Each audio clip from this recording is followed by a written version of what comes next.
Motoroli TV.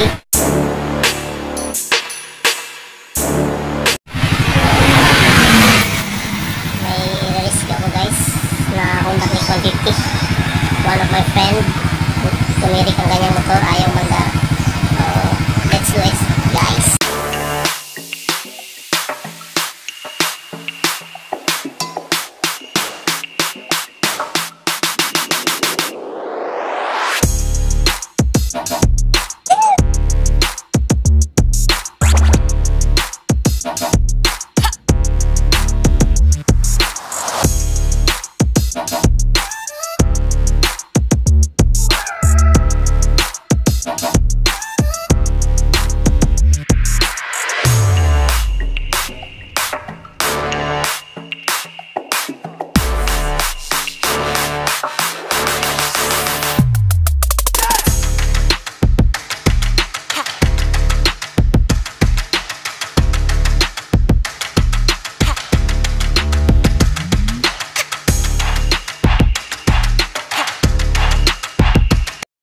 So ayan mga kamoto, andito na tayo sa bahay ng ating customer.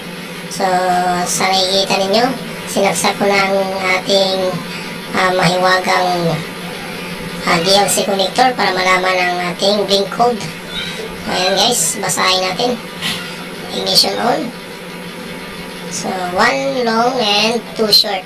Ayan guys, nakikita ninyo, 1 long and 2 short ay may problema po ang kanyang fuel pump at fuel injector, ang linya ng fuel injector. So sa ganyan mga boss is hindi natin kaya ayusin din sa bahay.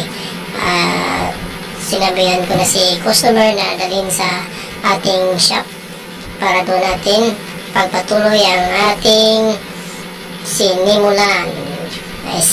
So yun guys, yan 1 long and 2 short. So ayun guys, so magpapaalam na ako sa customer. So yun lang guys, bagong lahat, shoutout ko si Ate Ems. Ayan, shoutout Ate Ems. Si Ate Ems ang aking katrabaho noon. So update ko kayo guys sa kanyang motor. At andito na mga kamoto, ang motor ng ating customer. So ayan guys, so upon checking guys, ang kanyang fuel pump AC ay defective.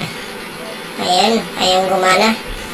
At na-check ko na rin ang kanyang wiring ay puno ng corrosion. So, puno ng corrosion. So, nilagyan natin in-sprayan para natin ng penetrating oil ang ginawa ko dyan. Ayan, penetrating oil guys.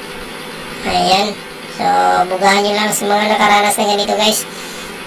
Sprayan nyo lang ang wiring socket. So, yun lang guys. Magandang araw. Bye.